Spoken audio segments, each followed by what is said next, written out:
This is the notorious life of Nikko Jenkins. Nikko Allen Jenkins was born in Colorado to the parents of David A. McGee and Lori Jenkins. It is noted that Jenkins' criminal history started as young as 7 years old when he was charged with bringing a firearm to school. Jenkins had a troubled life early on and had witnessed and been a victim to many traumatic events before the age of 8. Nikko was in and out of juvenile hall, group homes, and also mental institutions. Nikko struggled with things such as nightmares, wetting the bed, and very bad anxiety.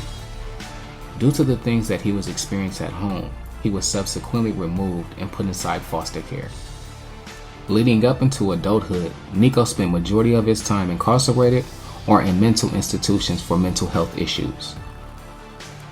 The time that Nikko was free, he was involved with gangs and began committing crimes in the area.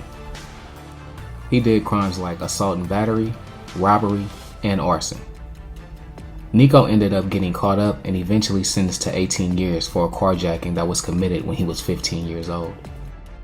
Nikko would only complete 10 out of his 18-year sentence and be released back into the real world.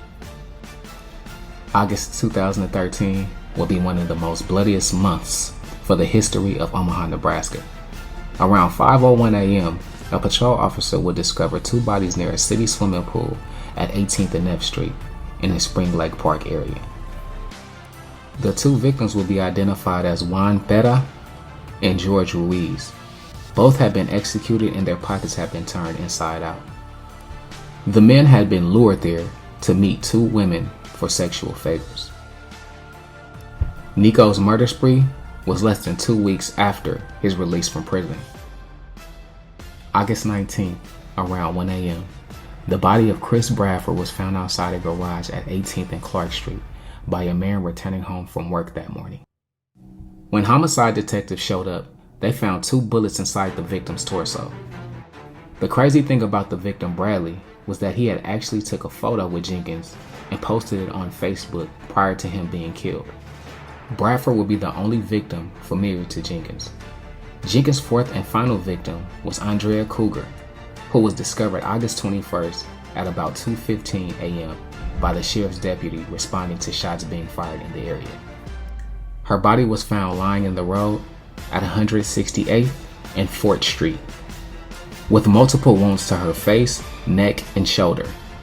Cougar had been returning home after a night of bartending. Surveillance showed her locking up the Deja Vu Lounge at 1:47 a.m. At 6:30 that night, Cougar's gold 2012 Chevy Traverse was found 12 miles away in an alley at 43rd and Charles Street.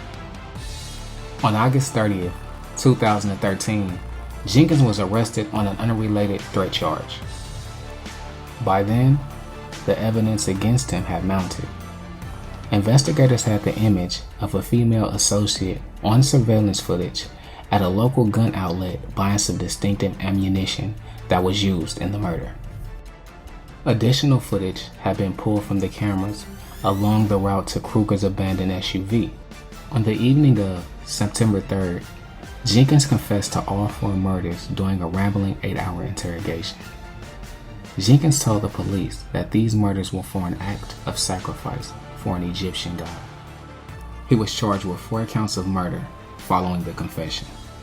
On February 19, 2014, Jenkins filed a federal lawsuit seeking $24.5 million from the state of Nebraska for wrongfully releasing him from prison.